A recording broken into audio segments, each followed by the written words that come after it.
축복합니다. 할렐루야. 예. 오늘 또 우리에게 말씀이 또 들려지게 해주셔서 올바른 신앙 고백이 있고 삶이 있는 성도가 되고 교회가 되게 하시기를 기원드립니다. 우리 교회에서는 좀 볼 수 없는 광경이지만은 예전에 교회에서 이런 경우를 종종 볼 수가 있었습니다. 이제 아이들이 이제 교회 안에서 이렇게 자라가다 보면 처음에는 목사님도 한 사람뿐인 줄 알고 교회는 우리 교회뿐인 줄 알고 그러다가 이제 점점 살아가면서 여러 가지 궁금한 것들이 생기기 시작합니다. 그래서 어느 날 엄마한테 엄마 교회는 누구 거예요? 그렇게 묻죠. 그러면 이 엄마가 목사님 거다 이러는 거예요. 제가 옆에서 있었으면 그래 말하면 안 된다고 가르쳐 줬을 텐데 교회는 목사님 거다 그렇게 말하고 심지어는 애가 말을 잘 안 듣고 뭐 그러면은 목사님한테 다 일러준다. 목사님 만나면 목사님 우리 애 좀 혼내주세요. 이러니까 애들이 목사를 멀리 합니다. 이러면 안 됩니다. 그죠? 교회는 누구 겁니까? 세상에 수많은 모임들이 있고 셀 수 없는 많은 단체들이 있습니다. 그 중에 교회가 있습니다. 그 중에 교회가 가장 중요합니다. 왜냐하면 교회는 하나님의 직접적인 계획과 섭리하심에 따라 시작이 되었고 또 하나님이 직접적으로 통치하셔서 계속되고 있고 마침내 하나님의 나라가 교회로 완성될 것이기 때문입니다. 자, 그래서 교회는 누구 겁니까? 교회는 주님의 교회입니다. 하나님 겁니다. 우리 주님의 교회 크게 두 번 복창합시다. 시작. 주님의 교회. 주님의 교회. 네, 아멘. 주님의 교회라는 것은 말 그대로 주님의 거다. 주님 것이다. 주님의 생각과 주님의 뜻과 주님의 계획과 주님의 방법을 초월할 수 없다는 말입니다. 교회는 하나님의 관심의 가장 중심을 차지하는 것이기 때문에 교회는 그 하나님을, 그 주님의 뜻을 초월할 수가 없습니다. 어느 교파나 교단이나 어느 누구의 신학 사상도 사도 바울이 온다 해도 사도 요한이 온다 해도 그 교파가, 그 교단이, 그 신학 사상이 주님을 대신할 수 없다. 주님의 교회를 우선할 수 없다는 것입니다. 교회는 주님의 교회입니다. 그래서 교회는 주님의 분명한 생각과 교회에 대한 주님의 청사진을 가지고 있어야 합니다. 요즘은 청사진을 잘 쓰지도 않고 말을 하진 않지만 흔히 이런 표현들을 많이 합니다. 청사진이라는 것은 건물의 설계도를 복사할 때 사용하는 그 파란색 종이, 그 파란색 종이에 설계가 되어 있어요. 복사되어 있어요. 한마디로 설계도라는 것을 말합니다. 앞으로의 일이나 앞으로의 어떤 사업에 대해서 미리 가지고 있는 계획, 구상, 그것을 비유적으로 말할 때 내가 그 일에 대한 청사진을 가지고 있다. 그렇게 말합니다. 주님은 교회에 대한 설계도를, 교회의 미래에 대한 설계도를 가지고 계셨습니다. 우리는 이 땅에서 정말 좋은 교회를, 건강하고 이상적인 교회를 원합니다. 하나님이 기뻐하시는 교회를 꿈꿉니다. 그렇다면 교회에 대한 우리의 생각, 우리의 꿈, 우리의 열정, 이 모든 것들은 어디에 중심을 두고 어디를 바라보고 어떻게 세워져 가야 할까요? 우리는 그것을 어디에서 알 수 있을까요? 예, 바로 주님에게서입니다. 우리는 신약교회에 대한 주님이 가지셨던 교회에 대한 주님의 설계도, 주님의 청사진을 가져야 합니다. 주님이 꿈꾸신 교회는, 주님이 원하신 교회는 어떤 교회일까요? 이 시대 교회들은 교회에 대한 주님의 청사진과 얼마나 닮아 있을까요? 주님이 지금 이 시대에 오신다면 교회들을 보고 어떻게 말씀하실까요? 본문에서 우리는 주님이 꿈꾸신 교회는 어떤 교회인지, 어떤 특징을 가졌는지, 우리가 가져야 하는 교회의 청사진은 어떠해야 할지를 살펴보겠습니다. 첫 번째, 교회는 신앙 고백이 분명한 사람들의 공동체입니다. 15절에 이르시되 너희는 나를 누구라 하느냐. 예수님께서 제자들과 함께 빌립보 가이사라 지방에 가셨습니다.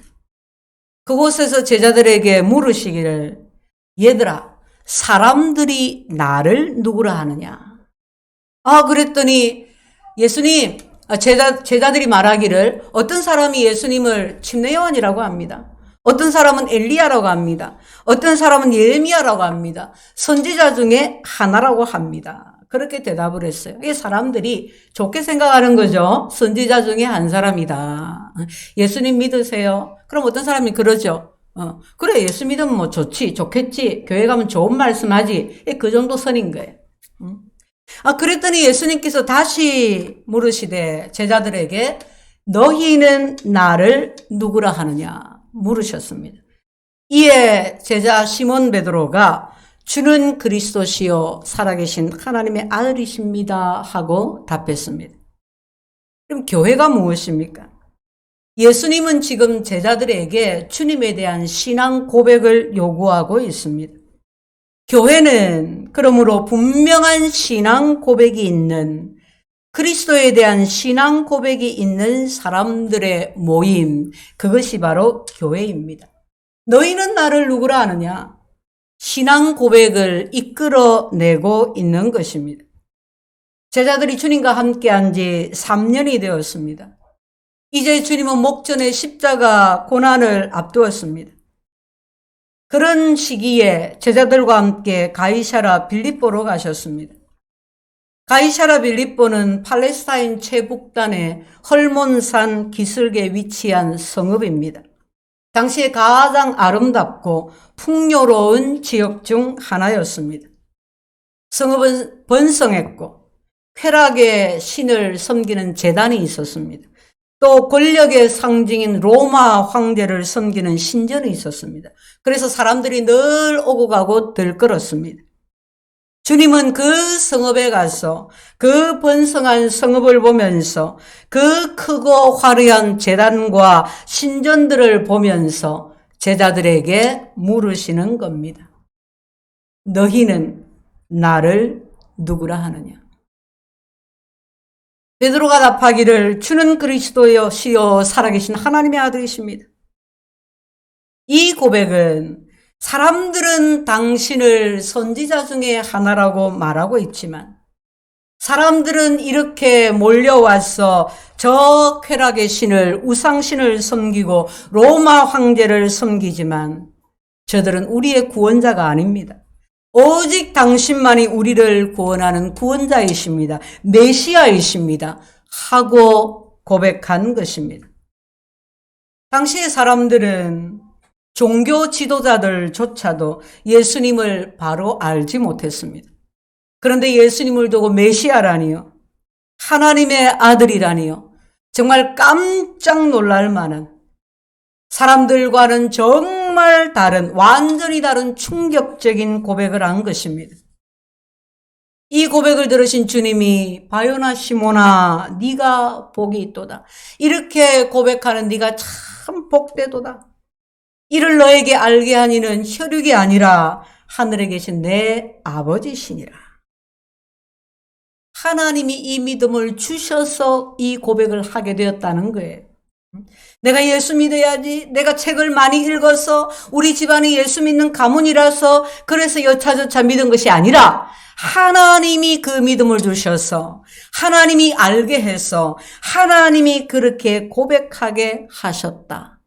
성령 하나님의 감동하심으로 그 믿음을 얻어 그 믿음의 고백을 한 것이었습니다.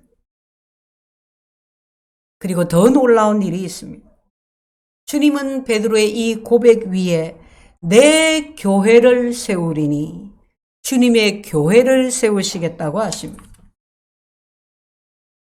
교회라는 단어를 켈라어로 에클레시아라는데 이 단어의 뜻이 모임입니다. 예수님이 이 모임을 제일 처음 사용하셨습니다. 그런데 일반 세상에 그런 모임이 아니다 이 말이에요. 신앙 고백을 요구하시면서 그 신앙 고백 위에 교회를 세우시겠다.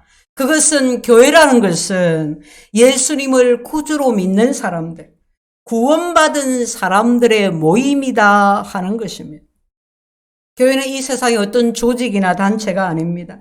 교회는 철저하게, 교회는 확실하게 신앙 고백을 한 사람들에 의해서 이루어집니다. 주님이 제자들에게 이 신앙 고백을 요구하셨습니다. 신앙 고백이 있어야 한다.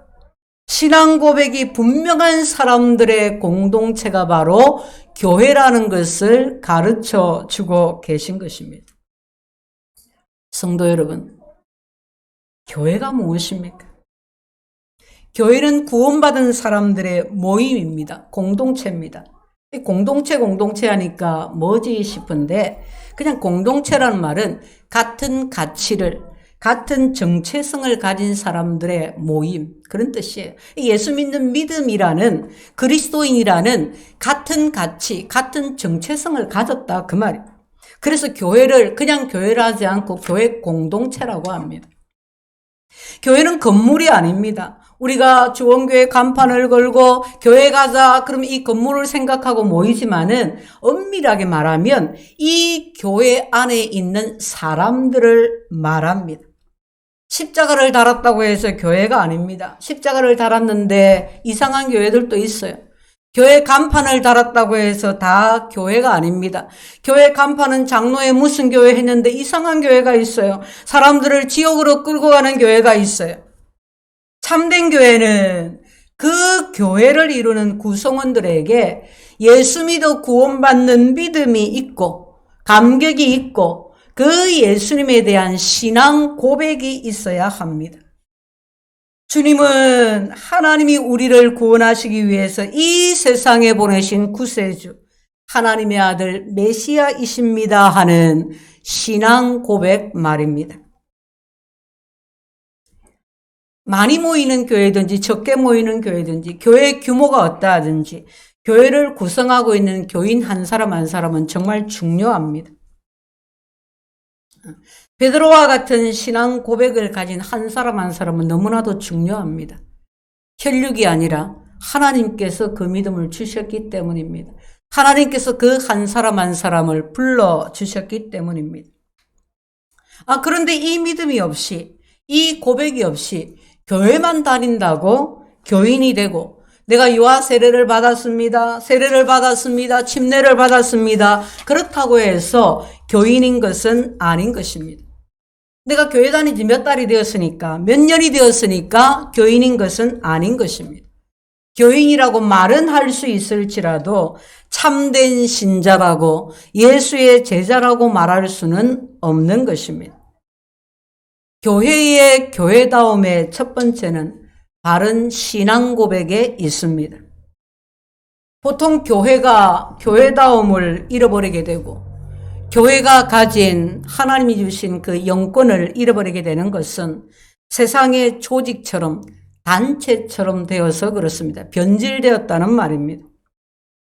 빨리 성장을 하고 빨리 부흥을 하고 싶은 그 조급함 때문에 어느 날부터 숫자에 연연하고 직분이 남발이 되고 세상의 조직처럼 눈에 보이는 가시적인 성과에 휘둘리기 때문입니다. 신앙 고백이 확실하지 않은 사람이 예수님을 바로 알고 바른 신앙 고백을 갖게 하는 것이 너무나도 중요한데 예수 그리스도의 복음을 깊이 깨달아는 것이 너무도 중요한데 교회에 와서 일만 배우고 일만 하고 처세만 배우고 직분을 권력으로 오용하고 남용하기 때문입니다. 물론 당연히 교회는 누구에게나 열려 있습니다. 누구나 올 수 있습니다. 처음부터 이 신앙 고백을 갖지 못할 수 있습니다. 교회를 다니지 제법 되었지만 아직 믿음이 단단하지 않을 수 있습니다. 아직 믿음이 적은데 직분을 받을 수도 있습니다. 그러나 그 믿음 없는 사람이, 그 불신자가 교회에 와서 예배를 드리고 말씀을 듣고 교회 생활을 하고 그러면서 믿음을 얻도록 바른 신앙 고백이 사람이 될 수 있도록 먼저 믿은 자들이 먼저 교회된 자들이 도와야 하는데 이제 세월이 가다 보니까 사람이 익숙해지고 그 중요한 것을 자꾸 잊어버리고 놓치게 되는 것입니다. 적은 믿음으로 직분을 받아서 정말 겸손하게 기도하면서 열심히 봉사하면서 충성하면서 믿음도 자라가고 해야 되는데 신앙의 겉모습만 치중하게 됩니다. 종교적이 되고 습관적인 신앙 삶으로 인해서 바른 신앙 고백을 갖지 못하게 되는 것입니다. 여러분, 그러면 결국 교회는 큰 위기를 만날 수밖에 없는 것입니다. 성도 여러분, 우리 모두 예수님은 나의 구주이십니다. 예수님은 나를 사랑하사 나를 구원하기 위해 이 세상에 오신 하나님의 아들이십니다. 저 베드로의 고백이 우리의 고백이 될 수 있기를 바랍니다. 우리 주님께 대한 신앙 고백이 있고 같은 고백의 사람들과 함께 신앙생활하면서 믿음이 자라가고 영적으로나 인격적으로나 성장하고 성숙해서 하나님과 교회를 섬기는 사람. 여러분, 그런 신앙인 그런 교회는 불필요한 논쟁과 다툼이 들어설 자리가 없습니다. 점점 없어집니다. 문제가 생겨도 해결할 수 있는 힘이 생깁니다. 왜요? 하나님께로부터 받은 믿음, 주님의 교회라는 그 중심이 바르면 거기에 맞춰가게 되어 있습니다. 개인적인 그 어떤 어려움 속에서도 환경적인 그 어떤 고난 속에서도 이 신앙 고백을 잃지 않는 오히려 어려운 가운데 더욱 단단해지고 더욱 분명해지고 더욱 빛나는 신앙 고백이 있는 여러분, 우리 교회가 될 수 있기를 축복합니다. 주는 그리스도시요 하나님의 아들이십니다. 예수님은 이 고백 위에, 이 신앙 위에 내 교회를 세우겠다고 하셨습니다. 교회가 교회답고 교회가 성장하는 비결은 바로 여기에 있습니다. 성도 한 사람 한 사람이 신앙 고백이 분명한 사람, 신앙 고백이 분명한 교회 공동체가 되어지는 것입니다. 이것이 주님이 가지신 교회의 모습이고 우리가 가져야 하는 교회의 모습입니다. 두 번째로 교회는 주님을 주인으로 모신 사람들의 공동체입니다. 18절에 이 반석 위에 내 교회를 세우리니, 내 교회를 세우리니 누구의 말씀입니까? 주님의 말씀입니다. 누구의 교회입니까? 주님의 교회입니다. 교회 주인이 누굽니까? 주님이십니다. 교회의 설립자가 누굽니까? 주님이십니다. 교회의 소유주가 누굽니까? 주님이십니다. 그러므로 교회는 주님께 대한 신앙 고백이 분명한 사람, 그냥 예수님은 나의 구주이십니다 에서 그치는 것이 아니라 주님은 나의 주인이십니다 하는 주님을 주인으로 모시고 살아가는 사람들의 공동체가 바로 교회입니다. 성도 여러분, 주님이 여러분의 구주이십니까? 아멘. 그렇다면 이 질문에는 어떻습니까? 주님이 여러분의 주인이십니까? 여러분의 생사를, 여러분의 소유를, 여러분 인생의 모든 계획과 뜻과 꿈을 자기 뜻대로 마음대로 주관하는 주인, 주님이 여러분의 주인이십니까?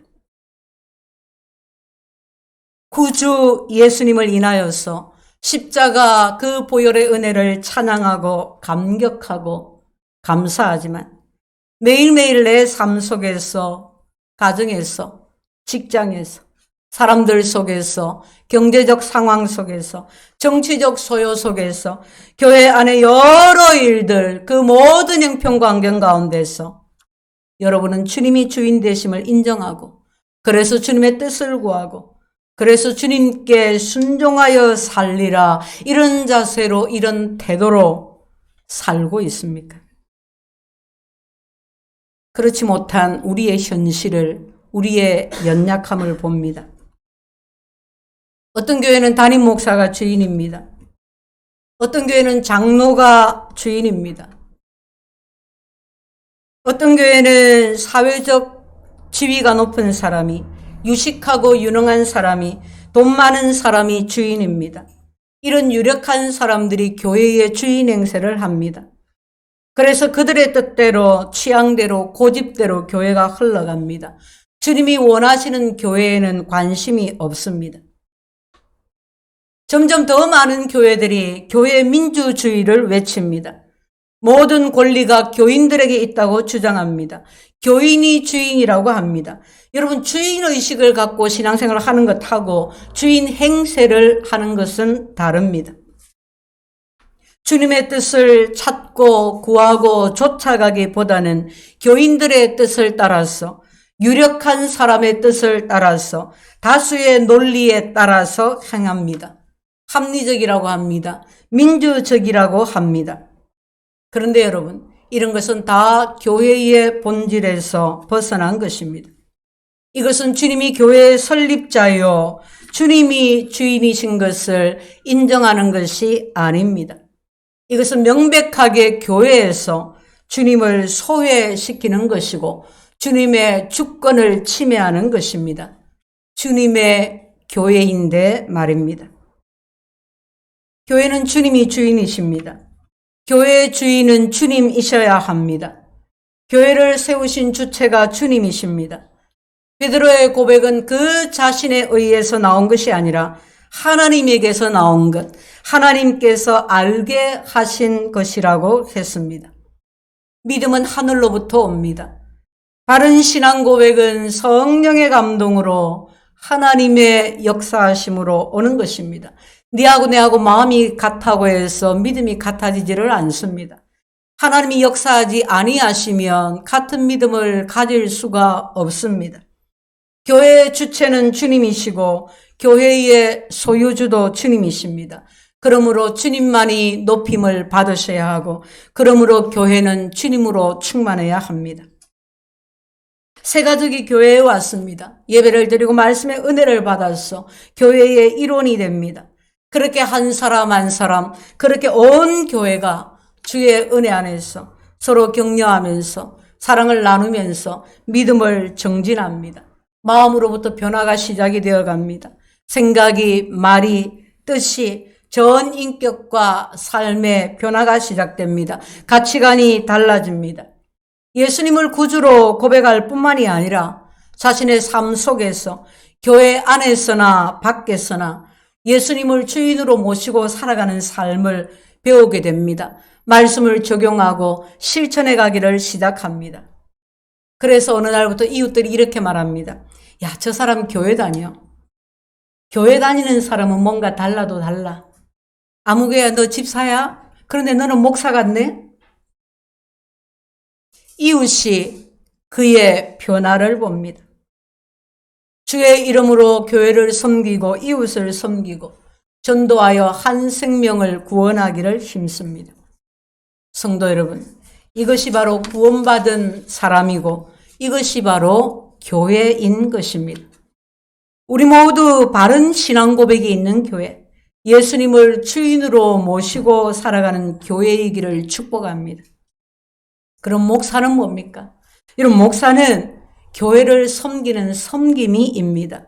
문지기고 목양자일 뿐입니다.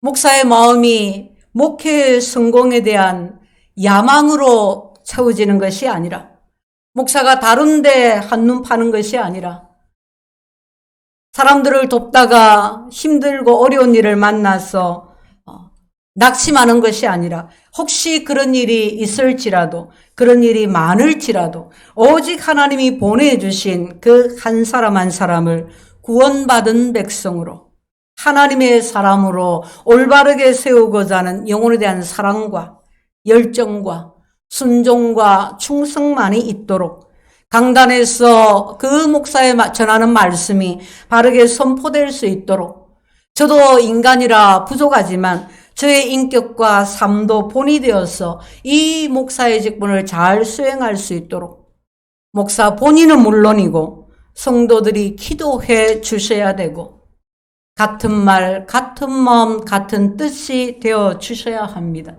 그래야 우리는 주님이 원하시는 교회가 되어서 주님이 기뻐하시는 같은 열매를 맺을 수가 있는 것입니다. 또한 교회인 여러분 한 분 한 분도 주님이 불러주신, 주님의 교회를 위해 불러주신 일꾼들입니다. 그래서 믿음으로, 직분으로, 은사로 주의 뜻을 따라서 교회를 섬기는 것입니다. 주의 복음을 전하고 복음을 위한 주의 사역을 섬기는 것입니다. 주께서 내 교회라고 하셨습니다. 주님이 우리 주원교회를 내 교회라고 하십니다. 여러분 잊지 마십시오. 우리는 주의 교회입니다. 주님을 주인으로 모시고 살아가는 공동체입니다. 또한 세 번째, 교회는 음부의 권세를 이기는 공동체입니다. 내가 이 반석 위에 내 교회를 세우리니 음부의 권세가 이기지 못하리라. 음부의 권세가 교회를 이기지 못하는 것은 교회가 주님의 교회이기 때문입니다. 교회에는 주님의 생명이 흐르기 때문에 주님의 능력으로 무장되어 있기 때문입니다. 세상의 그 어떤 조직도, 이념도, 힘도, 권력도 교회를 이길 수는 없습니다. 내가 이 반석 위에 내 교회를 세우리니 음부의 권세가 이기지 못하리라. 할렐루야. 주님이 음부의 권세를 이렇게 언급하고 계신 것은 교회가 이 세상 한복판에, 세상이라는 바다 한복판에 있기 때문입니다. 그래서 교회는 때로 바람에 흔들리고 때로 폭풍의 방향을 잃기도 하고 큰 시험과 환난을 만나기도 합니다. 음부의 권세란 교회를 파손시키는, 가라앉게 하는 악한 세력들입니다. 그 악한 세력들이, 악한 영들이 세상의 모든 것을 충동질해서 교회를 방해하고 교회를 무너뜨리려고 혈안이 되어 있습니다. 하지만 안심하십시오. 음부의 세력들이 아무리 날뛰어도 주님의 교회를 이길 수가 없습니다. 건물은 낡아지고 무너져도 주님의 교회는 영원합니다. 교회에는 주님이 임재합니다. 교회에는 거룩한 힘이 있습니다. 하늘과 땅의 모든 권세가 있습니다. 주님이 교회에 이 힘을 주셨습니다. 이 권세를 주셨습니다. 교회에는 십자가 보혈의 힘이 있습니다. 성령의 능력이 있습니다. 말씀의 힘이, 기도의 능력이 있습니다. 세상에서 찾지 못한, 얻지 못한 평안이 있습니다. 교회는 사랑하고 용서하는 힘이 있습니다.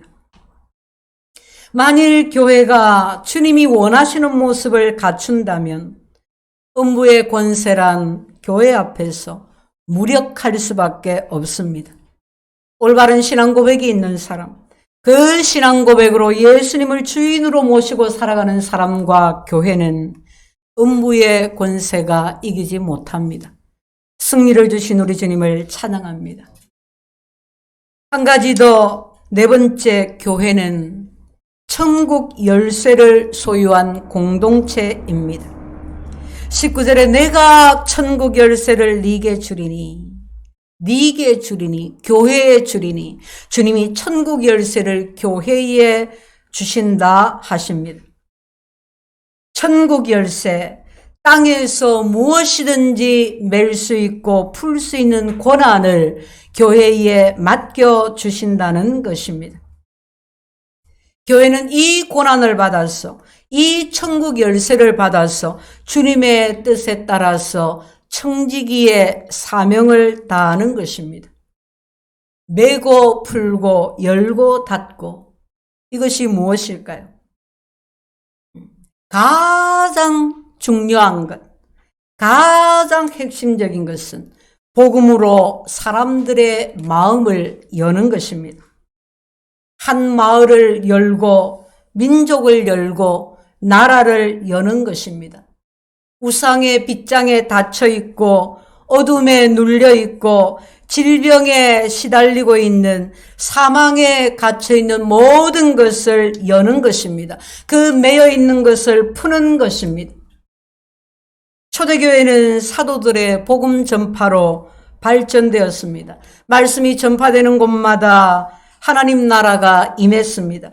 교회의 문이 열렸습니다. 제자들에게 복음의 능력이 나타났습니다. 기독교를 핍박하던 로마가 복음에 굴복했습니다.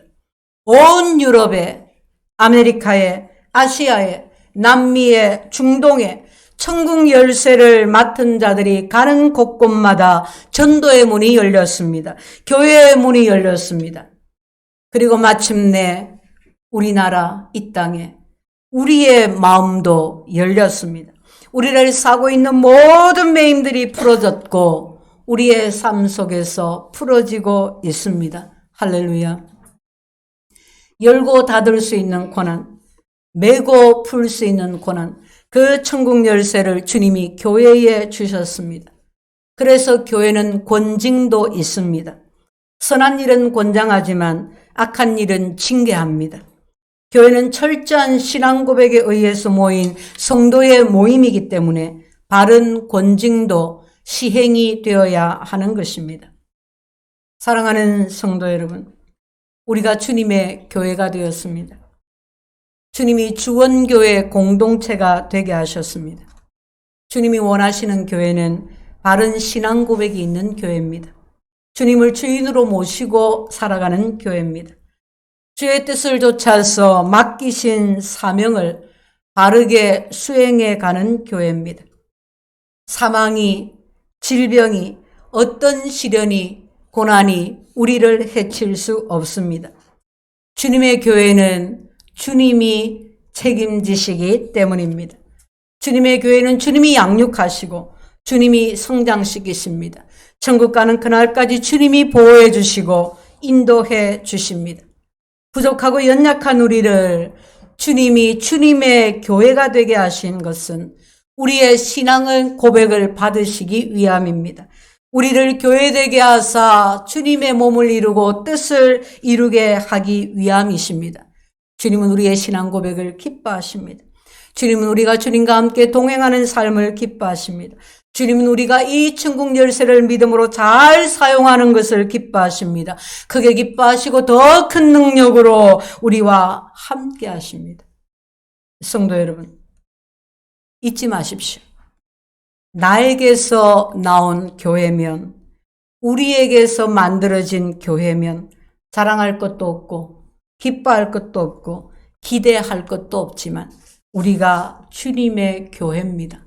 주님이 우리 한 사람 한 사람을 구원해 주시고 주님이 우리를 모아 한 몸을 만들어 주신, 세워 주신 우리는 주님의 교회입니다. 기도합시다.